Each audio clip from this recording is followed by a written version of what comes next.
Bom dia, queridos do primeiro ano.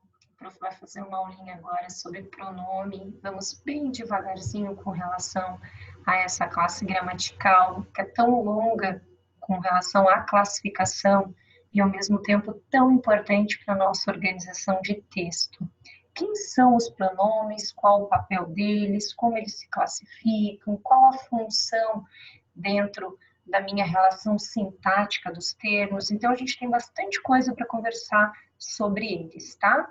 Esse primeiro vídeo, então, falará dessa referência mais ampla do substantivo, justamente para dizer qual é o papel e como inicia a classificação desse termo, tá? Então, os pronomes são, na verdade, elementos de referência textual, justamente porque eles têm um papel, muitas vezes, anafórico ou catafórico. Ao longo do vídeo, o prof vai explicar para vocês o que significa, né, essas duas expressões, esses dois nomes que nos soam, nesse momento, tão estranhos. Primeiro de tudo, o pronome, ele vai exercer um papel importante de substituição de um termo. Normalmente, substitui o próprio substantivo, tá? Esse pronome que substitui um nome, ele recebe a classificação inicial de pronomes substantivos. Isso dentro do papel, tá? Dentro da função que eles desempenham. Então, por exemplo, Maria foi ao parque cedo. Ela estava bem. Então, olha aqui. Maria, ela. Isto daqui é um elemento, ó, de referência, de coesão textual dentro dessa minha organização, né, do meu texto. Eu uso um pronome pessoal do caso reto para evitar a repetição do termo, já que a gente fala do mesmo elemento referencial. Essa ideia, ó, de substituir um termo a partir de uma palavra que já apareceu dentro do meu texto, traz a este pronome uma referência anafórica. Quer dizer que a palavra que ele referencia é uma palavra que está antes dele. Então, olha só, a gente já viu que o pronome pode substituir um nome. Então, quando ele substitui, ele é um pronome do tipo substantivo. Aqui ele faz uma referência anafórica, porque o elemento a qual ele está citando, a qual ele substitui, vem antes dele. Quer dizer que já foi citado dentro do meu texto. O meu pronome, aqui ele não está especificando, mas a gente pode conversar também, ele também pode exercer o papel de acompanhar. Então, ele pode substituir ou acompanhar um termo. Quando acompanhar um termo, ele vai ser um pronome do tipo adjetivo, e aí ele vem ao lado do substantivo. Por exemplo, aquele anel é de ouro. Então, o aquele, que referencia anel, é um pronome do tipo adjetivo, tá? Então, a função do pronome é a de substituir e acompanhar. Quando substitui, pronome do tipo substantivo. Quando acompanha o substantivo, quando vem ao lado dele, vai ser chamado de pronome adjetivo. Os pronomes, eles podem se classificar, tá vendo? Agora a gente está falando da divisão classificatória dele. Ele pode se dividir em pronomes pessoais, do caso reto e oblíquo, que vai ser a ênfase desse nosso videozinho de hoje, tá? Assim como a gente tem também os pronomes pessoais de tratamento, que estão aqui embaixo. Pronomes relativos, possessivos, demonstrativos, indefinidos, interrogativos e os pronomes reflexivos. Então, a gente tem uma classificação, ó, bem específica para cada um dos pronomes. E essa classificação aqui é resultado da função que ele exerce dentro do nosso texto. Então, vamos a essas funçõezinhas, tá? Aqui, ó, aquela classificação inicial que a prof começou explicando para vocês. Então, aqui bem objetivo, pronomes substantivos e os pronomes adjetivos. Essa classificação aqui é diferente desta. Esta daqui é baseada Pulou aqui mais de um. Essa aqui é baseada na função que o pronome tem dentro do meu texto. Quais são essas duas funções mesmo? A de substituir um substantivo e a modificadora ou alteradora desse substantivo. Aquelas outras funções que a gente viu no slide anterior é a partir da sua referência morfológica dentro do texto mesmo, tá? As classificações, né, propriamente dita. Então, pronome substantivo, a menina foi embora, ela foi embora, tá vendo? Somente, né, substituindo. O pronome adjetivo, então, acompanha, ó, vem ao lado, tá vendo? Minha casa está limpa. Esta ação foi ótima. Este, ela, que referencia um termo que já foi citado, tem referência anafórica. Esta daqui, ó, que vem antecedendo, né, antecipando a minha referência, ó, o elemento que está sendo referenciado vem depois dele, a gente chama de pronome, então, adjetivo, por fazer aqui uma referência catafórica. Quando vem depois, catafórica, quando o elemento que eu cito, que eu substituo, né, que eu referencio, vem antes, a gente faz essa referência, então, anafórica. Os pronomes pessoais. Quem são esses pronomes pessoais? Primeira coisa, todos os nossos pronomes pessoais, demonstrativos, os pronomes de tratamento, né? Todos eles referenciam as pessoas do discurso. Quem são as pessoas do discurso, Dai? Primeira, segunda e terceira pessoa do singular, primeira, segunda e terceira pessoa do plural. A primeira pessoa é sempre quem fala. A segunda pessoa do discurso é sempre com quem se fala. E a terceira pessoa do discurso sobre quem ou sobre o que se fala. Isso vai ser bem importante para a gente referenciar depois cada uma delas, né? O papel, a uniformidade de tratamento. Então, lembrar essas construções, tá? Os pronomes pessoais, então, são aqueles que se referem especificamente aos seres. Ricardo ainda não chegou e ele está na casa de Rita. Os professores nos orientaram corretamente. Por que esse nos aqui também é um pronome pessoal do caso reto? Aliás, por que ele também é um pronome pessoal, né, aqui do caso oblíquo? Porque ele também referencia pessoas, né? Os professores nos orientaram, os professores orientaram, ó, a nós, tá vendo? Orientaram a gente, como a gente costuma produzir essa organização. Esse pronome aqui é um pronome pessoal do caso reto.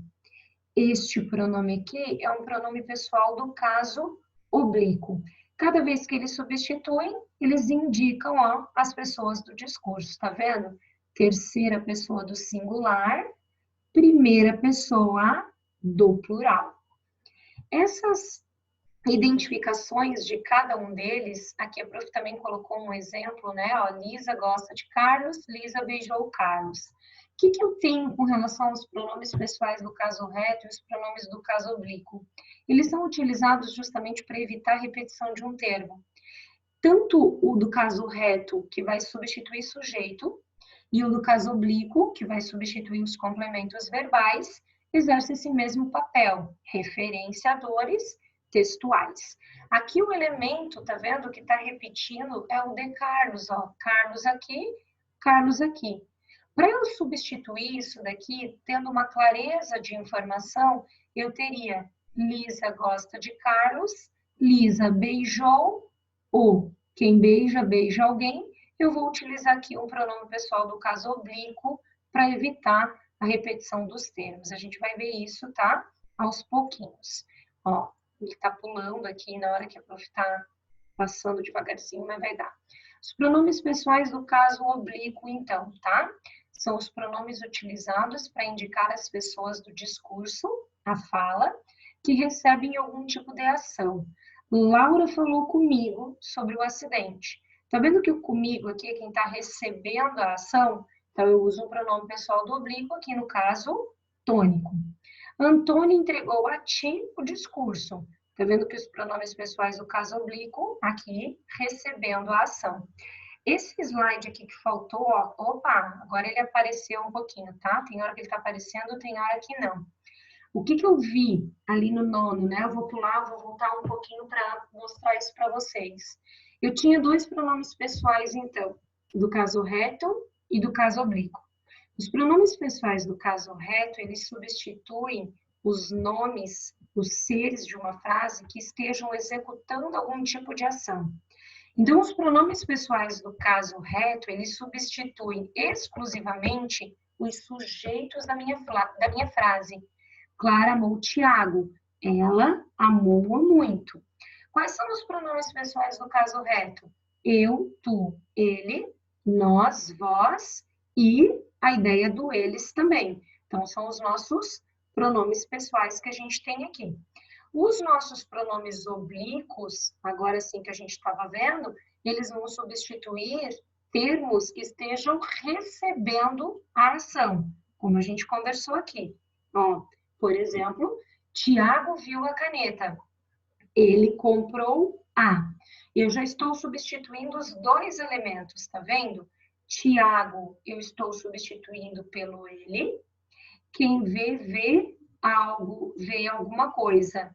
Ele comprou a. O que eu tenho aqui? Pronome pessoal do caso reto, substituindo o sujeito, que é aquele que executa a ação.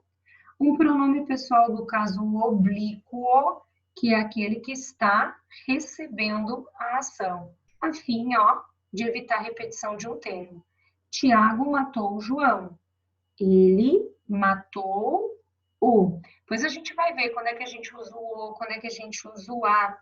Mas independente do termo que eu estiver substituindo, seja ele o meu sujeito, seja ele o meu complemento verbal, ao substituí-lo, ele sempre reproduz essa ação de forma a concordar em gênero e número com o objeto, com o sujeito que está sendo substituído. Tá vendo que aqui está no singular e no feminino? O meu pronome estará no singular e no feminino. Sujeito, ó, um termo masculino e no singular, um pronome pessoal do caso reto, masculino e no singular também. Os pronomes pessoais oblíquos átonos, tá? Quem são? A gente viu que os do caso reto são eu, tu, ele, nas pessoas do singular, nós, vós e eles, nas pessoas do plural. Os pronomes oblíquos, eles se dividem em átono e tônico. Esses aqui são os átonos, são aqueles pronomes que são inseridos ao lado do verbo sem preposição. Eles aparecem sempre com o hífenzinho, né? Se vierem em ênclise, e às vezes sem o hífen, quando eles vêm antes, em próclise, né? Então, quem são esses pronomes? Olha por que eu disse que é importante a gente manter essa relação das pessoas do meu discurso, tá? Primeira pessoa, me. Segunda pessoa, te. Terceira pessoa, o, a, lhe e se. O que é importante lembrar de cada uma delas aqui? Como é que eu vou usar essa organização de pronome quando eu substituo um termo que representa a terceira pessoa do singular? O o e o a, eles vão substituir termos que exerçam a função de objeto direto, exclusivamente. São o algo, o alguém, ou alguma coisa. Esse lhe vai substituir termos que sejam objetos indiretos. Eles são, na sua forma original, antecedidos por preposição. Mas na hora que eu uso o pronome, não tem a preposição, tá? O se, ele indica aquela referência de reflexão, muitas vezes, mas também é um pronome que pode substituir tanto o objeto direto quanto o objeto indireto, dependendo da organização da frase. No plural, o nos, vos, os, as, lhes e o próprio se de novo. Então, cada um deles, ó, referenciando as pessoas do discurso, né? Os oblíquos tônicos, eles sempre ocorrem após uma preposição. Então, eles têm uma tonicidade silábica, por isso que eles são tônicos, né? Eles são fortes e eles vêm sempre antecedidos por uma preposição. Como assim, Dai? Quando eu uso, por exemplo, deixa eu voltar aqui devagarzinho, esse me, eu digo entregou-me. entregou a mim. Só que este me não tem preposição, tá vendo que eu botei do lado do verbo direto? Entregou-me. Quando eu utilizo o pronome oblíquo tônico, ele vem obrigatoriamente antecedido pela preposição na frase. Então, ao invés de dizer, por exemplo, entregou-me, eu vou dizer entregou a mim, entregou para mim. Tá vendo que antes do mim tem o para, que é a minha preposição? Entregou para ti, trouxe junto de si. Então, esse mim, ti, si, eles vêm sempre antecedidos pela preposição. O comigo, contigo, consigo, conosco e convosco, a preposição já está instruída, né? Já está inserida na própria formação. Esse com que tem aqui, ó, que formou o comigo, o com do contigo, do conosco aqui, é a utilização já da preposição no próprio pronome, né? Ele se justaposicionou, em alguns casos aqui, aglutinou-se, né? Formando a minha construção do pronome. Então, mim, comigo, ti, contigo, si, consigo, nós, conosco, e assim por diante. Aqui tem um exemplo de uma oração organizada através desses pronomes, né? Eu uso entre eu e você, entre mim e você, entre eu e tu, eu e ti, ou entre mim e ti, não há nada. A frase está invertida, né? Não existe nada entre. Agora, quem é que eu coloco? Entre mim e ti.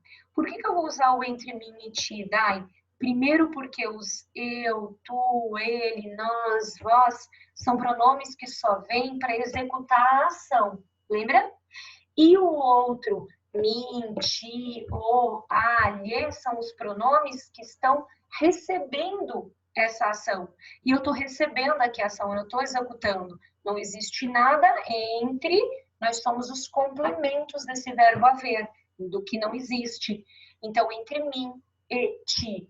Eu poderia até usar entre mim e você, ok, daria, porque o você é um pronome pessoal de tratamento, e o pronome de tratamento pode ser inserido dentro dessa minha construção, mas eu jamais posso usar o eu na utilização, por exemplo, dessa construção de complemento.